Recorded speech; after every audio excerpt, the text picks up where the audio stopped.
সংসারের কাজগুলো দেরি হলেও শিখেছি কি ফেলে গুছিয়ে করতে হয়। তো হ্যালো বন্ধুরা, কেমন আছেন আপনারা সবাই? আশা করি সবাই ভালো আছেন এবং সুস্থ আছেন। আমরাও ভালো আছি। মাধুর আরেকটি নতুন ব্লগে আপনাদের সবাইকে অনেক অনেক স্বাগত জানাই। আর যে যেখান থেকে ভিডিওটি দেখছেন সবাইকে সাথে নিয়ে সঙ্গে নিয়ে আজকের ভিডিওটি আমি এখান থেকে স্টার্ট করলাম। ঘুম থেকে উঠেই দেখেন চলে এসেছি গাছগুলোতে জল দিতে। তার আগে কিন্তু আমি অনেক কামই সেরে নিয়েছি অফ ক্যামেরায়, ওগুলো আর আপনাদের সাথে শেয়ার করা হলো না। প্রত্যেক দিন তো একঘেয়েমেই কাম করি, ওর জন্য কিছু কিছু কাম আজকে স্কিপ করে দিয়েছি। এগুলো আমি সকাল সকালে ঘুম থেকে উঠে কিন্তু সেরে নিয়েছি। গাছে জল দিয়ে চলে আসলাম ঘরে গ্যাসটা পুষতে। আর প্রত্যেক দিনের মতন কিন্তু আমার যে রুটিন থাকে ওগুলোই আমি ফলো করছি। তো ঘুম থেকে উঠেই দেখেন আশিপাশি সমস্ত কাম তো থাকেই, এসব কিছু কিন্তু টুকটুক করে একটা একটা করে সেরে নেব। তো চলেন, এদিকে আমি গ্যাসটা পুছে চলে আসলাম। জামা কাপড়গুলো ভিজিয়ে রেখেছিলাম, তো ওগুলো কেচে নেব। তো চলেন এদিকে কাচাকাচিটাও সেরে নিই। আর আজকে না একটু বেশি করে সার্ফ দিয়েছি জামা কাপড়ে। কেন বলুন তো, এইসব জামা কাপড় কিন্তু সব কাচাকাচিই ছিল। দিন যেমন ছেলের জামা কাপড়গুলো রোদে দিয়েছিলাম, তেমন বরের জামা কাপড়গুলো সব কিন্তু কাল রোদে দিয়েছিলাম। তো কাল তো কোনো ভিডিও দিইনি, ওর জন্য তো দেখানো হলো না। তো কাল যখন রোদে দিয়েছিলাম তখন দেখলাম কিছু কিছু জামা কাপড় না বরের কেমন যেন দাগ দাগ হয়ে গিয়েছে। অনেক দিন যেমন না পরলে হয়ে যায় না, সাথে সাথে অমন হয়েছে। তো ওগুলোকে তোলার জন্য একটু বেশি করে সার্ফ দিয়েছি, যাতে একটু ঘষলে ভালো করে উঠে যায় ওর জন্যতে। তো অনেক চেষ্টা করলাম, একটা ড্রেসের থেকে মুখ তুলতেই পারলাম না। আজকের এই ভিডিওতে যে সকল বন্ধুরা আমার ভিডিওর সঙ্গে আছেন, সেই সব বন্ধুরা প্লিজ আমার ভিডিওর কোনো অংশ যদি আপনাদের কাছে একটু হলেও ভালো লাগে তাহলে চ্যানেলটাকে সাবস্ক্রাইব করে দিয়ে পাশে থাকবেন। আর যে যে করে দিয়েছেন তাদেরকে অসংখ্য ধন্যবাদ আমার এই ছোট্ট পরিবারের মেম্বার হওয়ার জন্য। চাইলে ভিডিওটাকে শেয়ারও করতে পারেন, সাথে একটা লাইক কমেন্টও করে দেবেন। আপনাদের একটা লাইক কমেন্ট আমাকে ভিডিও বানাতে আর একটু মোটিভেট করে। তো চলেন এদিকে জামা কাপড়গুলো নেড়ে নিয়েছি, আর তার সাথে এখন যাব রান্না করতে। কেন কি অনেকই বেলা হয়েছে, আর রোদের চাপ দেখেন, 2-3 দিন বর্ষা হচ্ছে না, আর দেখেন এতটাই গরম পড়েছে কি বলি আর। তারপর চলে আসলাম দেখেন রান্না করতে। আজ হচ্ছে শুক্রবার, আর এদিকে তুলে দিয়েছি ভাত এক চুলিতে, আর এক চুলিতে বসিয়ে দিয়েছি ডাল। সকালবেলা এতটাই ব্যস্ত ভরা কাটে আর কি বলি। সকালবেলা উঠে প্রচণ্ড কাম থাকে। তো ও ঘরে তোরা শুয়ে রয়েছে, ওর জন্য তো ঘরের বিছনাটা এখনো তুলতে পারবো না। আর এই ঘরের বেডের দেখেন বেডশিটটা অনেক দিনই হয়েছে এমন করে পেতেছি। তো মাঝে সাঝে না উপর থেকে জল পড়ে, আর জল পড়ে পড়ে বেডশিটটা মাঝে মধ্যে ভিজাও যায়, তার কারণে কিন্তু স্মেলও হয়। তো ওর জন্য তুলে দিচ্ছি, একটু ধুয়ে দেবো আর একটা নতুন বেডশিট পেতে দেবো। ওইদিকে দেখেন, ওদিকে তো আমি ভাতটা তুলে দিয়েছি, আর এইভাবেই কিন্তু আমি কাম করি। সকালবেলা কিন্তু রান্না তুলে দিয়ে দাঁড়িয়ে না থাকে, অনেক কাম করে নেওয়া যায়। তো এই ফাঁকেই রান্নাটা চাপিয়ে চলে আসলাম বেডটা গোছাতে। আর এমন দাঁড়িয়ে থাকলে কিন্তু বেডটা গোছাতে গেলে আমার আরও দেরি হতো ওর জন্যতে। তো এখানে এই বেডশিটটা পেতে দিচ্ছে, আর মাঝে সাঝে একটু বুদ্ধি খাটিয়ে কাম করতে হয়, না করলে কিন্তু সময়ের সাথে চলা যায় না, আর টাইমেরও সেভিং হয় না।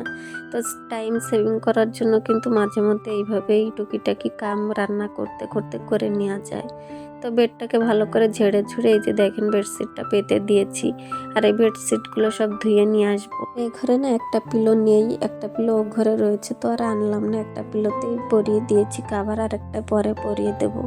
কেন কি ও ঘরে এখনো পিলো আনতে গেলে ছেলেটা উঠে পড়বে, ওর জন্যতে ওর কাছেই রয়েছে। রাতে না ওই ঘরের থেকে ও ঘরে নিয়ে গিয়েছিল ওর জন্যতে।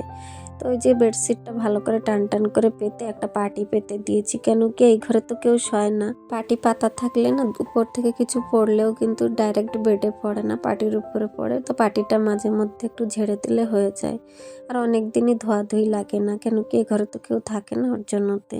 আর এই ঘরে না থাকলেও সবসময় কিন্তু আমি পরিষ্কার করেই রাখার চেষ্টা করি। মাঝে মধ্যে যখন কিন্তু হাতে সময় পাই তখনই আমি ডাস্টিংয়ের কামটা মাঝে মধ্যে করে ফেলি, না হলে অনেক দিন ধরে না করলেও না ভালো দেখা যায় না। কেন কি বেডরুমে থাকি বলে বেডরুমটা সবসময় পরিষ্কার রাখবো, এই রুমটা রাখবো না তেমন তো না। ঘর দুটাই আমার, তার জন্যতে কিন্তু দুটা রুমই আমি সবসময় পরিষ্কার করে রাখি। আর এই ঘরটাই আমার আসলে না ভালো লাগে, কেন জানি না, এই ঘরটা সবসময় যেন গোছানো গাছানো থাকে, আমার ভালো লাগে। ঘরটায় কেউ থাকে না, তোর জন্যতে কিন্তু সবসময় গোছানোই থাকে। আর গোছানো জিনিস কার না ভালো লাগে বলুন। আর ওই বেডরুমে আমরা থাকি সবসময়, কিন্তু ওটাকে গুছিয়ে রাখতে হয়। তো ওদিকে ঝাড়ুটা মারতে মারতে আধা ঝাড়ু মেরে চলে আসলাম। সকালবেলা কিন্তু খালি রান্নাঘরটা ঝাড়ু করেই রান্নাটা তুলে দিয়েছি, আরও বাকি সমস্ত ঘর ওরকম রয়েছে। আর আজ না একটু সকাল সকালই রান্নাটা তুলে দিয়েছি, কেন কি সকাল সকাল রান্নাটা না তুললে এদিকে এবার আমি বেডটাও গোছাচ্ছিলাম, দেরি হয়ে যেত। ওর জন্যতে কিন্তু রান্নাঘরটা ঝাড়ু মেরে আগে রান্নাটা তুলে দিলাম। তো ওদিকে দেখেন রান্না করতে করতে আমি অনেক কামই সেরে নিচ্ছি। আজ যেহেতু শুক্রবার, তো বেশি কিছু রান্নারও চাপ নেই, কেন কি শুক্রবার দিন তো নিরামিষ খাওয়া হয় ওর জন্যতে। আর এদিকে দেখেন ঝাড়ু এনেছিলাম, অনেক দিন হয়েছে, তো একটা ঝাড়ু আমি রেখে দিয়েছিলাম বর্ষার কারণে না কেমন যেন হয়ে গিয়েছে, ওর জন্যতে ঝাড়ুটা ওই জায়গাতে বের করে অমন করে খুলে রেখেছি, জরির ভিতরে ছিল। চলেন ওদিকে তো বেডটা গুছিয়ে নিয়েছি ও ঘরের, আর এই যে বারান্দাটা রয়েছে। সকালবেলা কিন্তু আমার কাম করতে আরও একটু দেরি হয়ে যায়, যখন আমি ঝাড়ুটা মারি তখন কিন্তু ডাস্টিংটাও সেরেই আসি, ওর জন্যতে কিন্তু আমার একটু দেরি হয়ে যায়। আর সকালবেলা ঝাড়ু মারতে 2-3টে রুম পুরো আগামাথা লম্বা বারান্দা একটু দেরি হয়, তার সাথে এই ডাস্টিং করতে আসলেও দেরি হয়। আর ভাবি যখন এটা তখনই করলে কিন্তু আমার একটু সুবিধাও হয়, কেন কি এইসব কাম কিন্তু পরে আর করতেও ইচ্ছা হয় না। সকালবেলা যখন ঝাড়ু মারি তখন করলে ভালো হয়, একেবারে ডাস্টিংও হয়ে যায় আর ঝাড়ুটাও ভালো করে মেরে নিয়ে আসতে পারি। তো এই ফেলেই প্রত্যেক দিন কিন্তু আমার সকালের ঝাড়ুটা দেওয়া হয়। সকালবেলা ডাস্টিং করতে থাকি একদিকের তে, আর একদিকের তে কিন্তু ঝাড়ুটা দিতে থাকি। তো চলেন এদিকে আমার ঝাড়ু মারাটাও কমপ্লিট, আর ওদিকে আমার ডালটাও আমি সোমবারা দিতে বাকি। তো ডালটা হয়ে গিয়েছে, তো এখনই সোমবারাটা দিলে হয়ে যায়। তো এখানে সোমবারা দিয়েছি পেঁয়াজ, আর এখানে শুকনো লঙ্কা জিরে ফোড়ন দিয়েছি। চলেন এদিকে ডালটা তো আমার হয়ে গিয়েছে, এখন কটা বেগুন ভাজা করব। আর বেগুনটা যখন ভাজবেন না তখন না বেগুনটা ঢাকবেন না, তাহলে কিন্তু বেগুন থেকে জল বের হয়, জল আর তেল মিশে যায়, অত একটা ভালো ভাজাও হয় না। ওর জন্য যখন ভাজবেন বেগুনটা তখন কিন্তু এমন আগলা করে ভাজবেন, দেখবেন পুরো টান টান করে ভাজা হবে বেগুন। আর বেগুন গরমটা কোনো দিন ঢাকবেন না ভেজে, তাহলেও কিন্তু জল হয়ে যায় বেগুন ভাজাতে। তা আমি কিন্তু এইভাবেই আগলা করে বেগুন ভাজি, আর সুন্দর ভাজা হয়।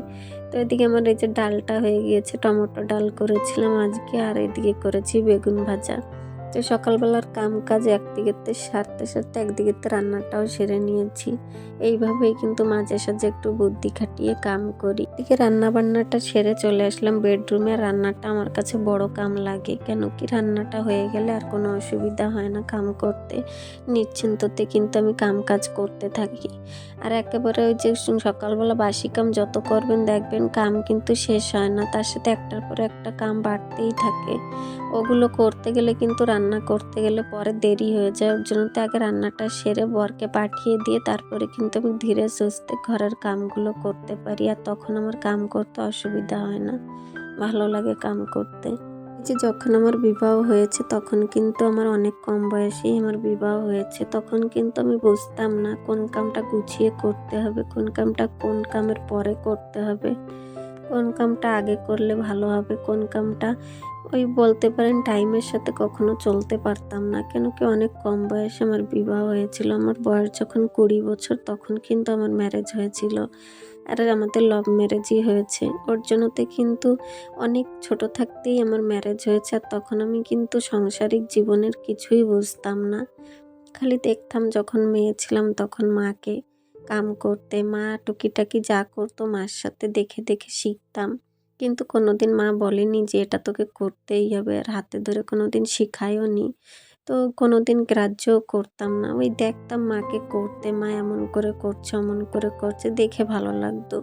তো ওই সমস্ত কিছুই কিন্তু আমি আমার মনের মধ্যে রেখেই আমি একটা সাংসারিক জীবনে পা রেখেছিলাম। শুরুতে অনেকটাই কষ্ট হয়েছিল, কেন কি জানতাম না কিছু, তখন তো সবার মধ্যে ছিলাম, তখন সবার ভিতরে ছিলাম, একটা ভয়ও করতো কেমন যে গুছিয়ে করতে পারবো না। কিন্তু এখন একা অনেক দিন ধরেই বাইরে আমরা, আর এখন নিজের সংসারে কোন কামটা গুছিয়ে করতে হবে দেরি হলেও কিন্তু শিখে নিয়েছি যে কোন কামটার পরে কোন কামটা করলে আমার ভালো হবে, করতে পারবো, সব কিছু কিন্তু আমি এখন ভালো মতন জেনে ফেলেছি। এখন কিন্তু আপনি 1000 কাম আমাকে দিলে আমি একা হাতে করে নিতে পারবো, কেন কি আমার সেটুকু অভিজ্ঞতা এখন এসে গিয়েছে গুছিয়ে কাম করার। তো ওর জন্যতেই দেরি হলেও শিখতে পেরেছি কি ফেলে সংসারের কামগুলো করতে হয়। তো এদিকে দেখেন ভাদ্র মাস বলে সংসারের সমস্ত জিনিসপত্র কদিন ধরেই কিন্তু আমি বাইরে মেলছি রোদে।